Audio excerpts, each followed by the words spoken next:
శ్రీ గురుభ్యో నమః. శ్రీమాత్రే నమః. మా భక్తి టీవీని ప్రోత్సహిస్తున్నటువంటి మా ప్రేక్షకులందరికీ ధన్యవాదాలు తెలియజేస్తూ 15 డిసెంబర్ 2024 నుంచి 21 డిసెంబర్ 2024 వరకు గల కాలానికి రాశి ఫలితాలు ఎలా ఉన్నాయో తెలియజెప్పుకుందాము. ముందుగా గ్రహస్థితులు. వృషభంలో గురు చంద్రులు, అలాగే కర్కాటకంలో కుజుడు, కన్యలో కేతువు, వృశ్చికంలో రవి బుధులు, మకర రాశిలో శుక్రాచార్యుల వారు ఉన్నారు, కుంభరాశిలో శని గారు ఉన్నారు, అలాగే రాహు వచ్చేసి మీన రాశిలో ఉన్నారు. ఇక వారాంతానికి వచ్చేటప్పటికి చంద్రుని యొక్క స్థితి సింహరాశిలోకి వచ్చి ఉన్నది, రవి గారి యొక్క స్థితి ధనస్సు రాశిలోకి మారి ఉన్నది. గ్రహస్థితులు ఈ విధంగా ఉండగా గ్రహ సమ్మేళనాలలోని ముఖ్య అంశాలు ఏమిటి అంటే గురు చంద్రుల కలయిక మనకి చక్కని గజకేసరి యోగాన్ని సూచిస్తూ ఉన్నది. పైగా చంద్రుడు ఉచ్చలో కూడా ఉన్నారు. చాలా అద్భుతమైన స్థితి ఇది. రాశి చక్రంలో గురు చంద్రుల కలయిక గాని లేదా దృష్టులు కానీ గురు కేంద్రాలలో ఒకరినొకరు కేంద్రాలలో ఉన్నట్లయితే, ఎవరెవరి జన్మరాశిలో అయినా ఈ రకమైన గ్రహస్థితి ఉన్నట్లయితే వారికి చాలా అద్భుతమైనటువంటి మానసిక శాంతి, పరువు ప్రతిష్టలు పెరగడము, అలాగే సంఘంలో గౌరవ మర్యాదలు పెరగడము, మంచి దైవానుగ్రహ కలగడము, ఇవన్నీ కూడా చాలా చాలా బాగుంటాయి అని చెప్పి చెప్పవచ్చు. అంతటి అద్భుత కలయిక గురు చంద్రులది. అలాగే రవి బుధులు, బుధ ఆదిత్య యోగం జరుగుతూ ఉన్నది.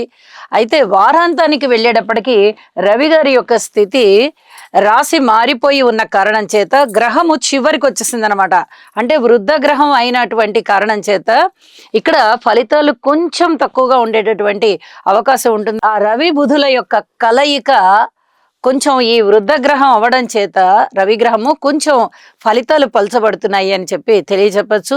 అయినప్పటికీ కూడా కొంత ఎఫెక్టివ్గా ఉంటుంది. జన్మజాతకంలో కూడా ఇదే గ్రహస్థితులు ఉన్నవారికి ఈ రకమైన గ్రహస్థితి ఉన్నప్పుడు బంధువర్గం యొక్క ఆప్యాయత ఆదరణలు చాలా చాలా ఎక్కువగా ఉంటుంది. ధన ఆదాయం కూడా చాలా ఎక్కువగా ఉంటుంది.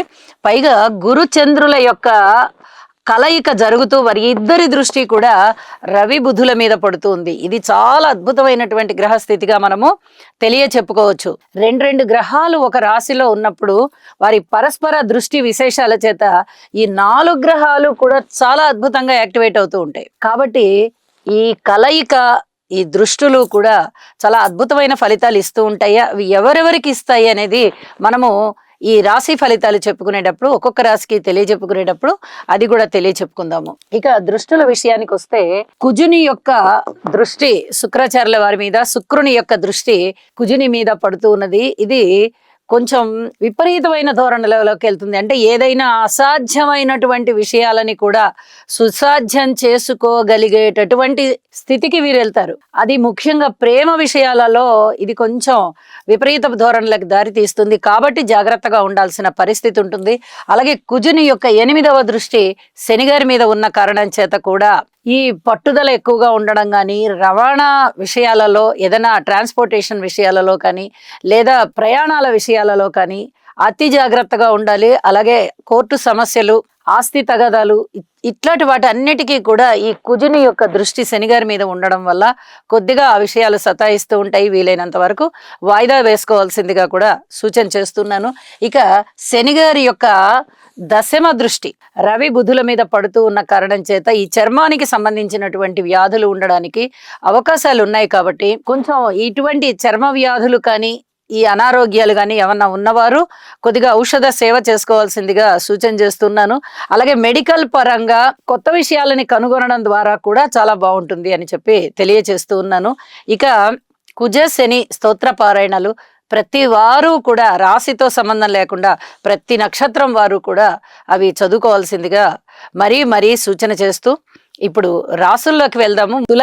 తులారాశి వారికి చాలా కష్టపడవలసినటువంటి కాలమే కొనసాగుతూ ఉన్నది. 3 గ్రహాల యొక్క ఉత్తమ ఫలితాలు ఉంటూ ఉన్నప్పటికీ ప్రధాన గ్రహాలలో రాహుగ్రహం మాత్రమే బాగున్న కారణం చేత ఇటు శనిగారు కానీ అటు గురువుగారు కానీ ఇటు కేతువు కానీ మిగతా 3 పెద్ద గ్రహాల అననుకూలత ఉన్న కారణం చేత ఇక్కడ చాలా గొప్ప ఫలితాలు ఉన్నాయి అని చెప్పలేకపోతున్నాము. అయితే ఇప్పటి వరకు వేసుకున్నటువంటి ప్రణాళికలు ఏవైతే ఉన్నాయో వాటిని తప్పనిసరిగా అమలు చేయండి. ద్వితీయ స్థానంలో బుధుని యొక్క స్థితి బాగుంది. షష్ఠ స్థానంలో రాహు గారు బాగున్నారు. అలాగే చతుర్థ స్థానంలో శుక్రాచార్యుల వారు బాగున్నారు. మానసికమైన శాంతి ఉంటుంది, క్షేమాన్ని కలగజేస్తుంది, అలాగే ఆరోగ్యాన్ని ఇస్తుంది. అయితే ఏ చీకు చింత లేకుండా పని అయ్యిందా ఓకే సంతోషం, పని అవ్వలేదా సరే మళ్ళీ తర్వాత అవుతుందిలే, ఇలాంటి నిర్లిప్త ధోరణిలో ఉంటారు. అయితే ఒక పక్క మటుకు మీరు ఇంకా మనం కృషి చెయ్యాలి, ఇంకా ప్రణాళికలు సిద్ధం చేసుకోవాలి, ఇంకా ఫాలో అప్ చేసుకోవాలి అని చెప్పి ఒక పక్క మానసిక వేదన అయితే ఉంటుంది. కానీ దానికన్నా కూడా మీకు కొంచెం క్షేమంగా ఉన్నాం మనము అనేటటువంటి సంతృప్తే మీకు ఈ వారం అంతా కనబడుతూ ఉన్నది. ధనము రుణం రూపంలో కావాలి అనుకుంటే రుణం రూపంలో వస్తుంది, తీర్చివేయాలి అనుకుంటే కొంచెం కష్టం అవుతుంది. ఎవరికన్నా పాత బాకీలు తీర్చాలి అనుకుంటే అది అంత తొందరగా తీరేదైతే కాదు. అయితే మీరు ఎవరికన్నా రుణాలు ఇంకా మనం తీసుకోవాలి అనుకుంటే మటుకు పాత రుణాలు ఎలా ఉన్నప్పటికీ మళ్ళీ కొత్తగా రుణం దొరుకుతుంది. అలాగే ఆరోగ్య విషయంలో జాగ్రత్తగా ఉండాల్సిన పరిస్థితి కనిపిస్తోంది. ఇక మిగతా అన్ని విషయాలలోనూ మీ కృషిని పెంచాల్సిందే అని చెప్పాలి. కుటుంబంలో ఐకమత్యం బాగుంది, భాషకి సంబంధించిన సేవ బాగుంది. మీరు భాష పట్ల ఏదైనా అభివృద్ధి కార్యక్రమాలు మొదలు పెట్టారంటే అవన్నీ కూడా చాలా సక్సెస్ పదంలో ఉంటాయి, విజయ పదంలో ఉంటాయి అని చెప్పి తెలియజేయచ్చు. అలాగే అధిక ఖర్చుల్ని నిరోధించవలసినటువంటి పరిస్థితి ఉంటుంది. విపరీతమైన ఖర్చులు అయ్యేటటువంటి అవకాశం ఉంది. ఎక్కడా కూడా ఈ ట్రేడింగ్లో కానీ లేకపోతే లాటరీస్లో కానీ ధనము పెట్టవద్దు, నష్టాలు వచ్చే పరిస్థితే కనిపిస్తోందని చెప్పి సూచన చేస్తూ ఉన్నాను. ఉద్యోగ విషయంలో కూడా అధిక జాగ్రత్తలు తీసుకోండి. ముఖ్యంగా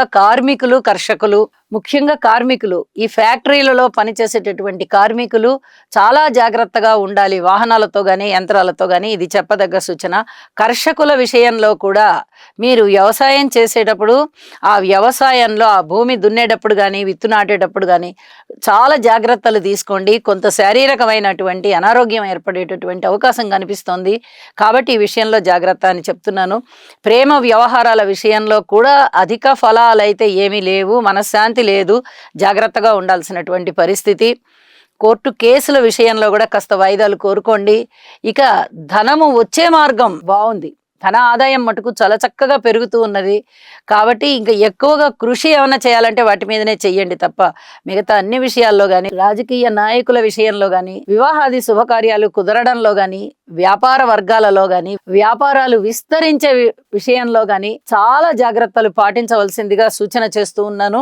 ఇక వారాంతానికి వెళ్ళేటప్పటికీ మార్పులు ఏమైనా వచ్చాయంటే తృతీయ స్థానంలోకి రవి వచ్చారు, లాభస్థానంలోకి చంద్రుడు వచ్చారు. ఇక్కడ రవిచంద్రులు ఇద్దరు కూడా అధికమైనటువంటి లాభాలను ఇస్తూ ఉన్నారు. ఇది చాలా అద్భుతమైనటువంటి విషయం. ఆల్రెడీ బుధుడు బాగున్నారు, శుక్రుడు బాగున్నారు, రాహు బాగున్నారు, అలాగే చంద్రుడు రవి కూడా బాగున్నారంటే ఇక వారాంతంలో 5 గ్రహాల యొక్క ఉనికి మిమ్మల్ని చాలా అందలానికి ఎక్కిస్తూ ఉన్న కారణం చేత మంచి లాభాలు ఉంటాయి. కాబట్టి వార ప్రారంభంలో ఓర్పు కలిగి ఉండండి. వారాంతంలో మీరు చక్కగా వచ్చే లాభాలన్నిటినీ కూడా ఎంజాయ్ చేయొచ్చు అని చెప్పి సూచన చేస్తూ ఉన్నాను. ఇవన్నీ కూడా ఏ టైంకి ఆ టైంకి జరగడానికి కృతజ్ఞతాపూర్వకంగా ఒక్కసారి నవగ్రహ స్తోత్ర పారాయణ చేయండి రోజుకి అని చెప్పి కూడా సూచన చేస్తూ ఉన్నాను. శుభం.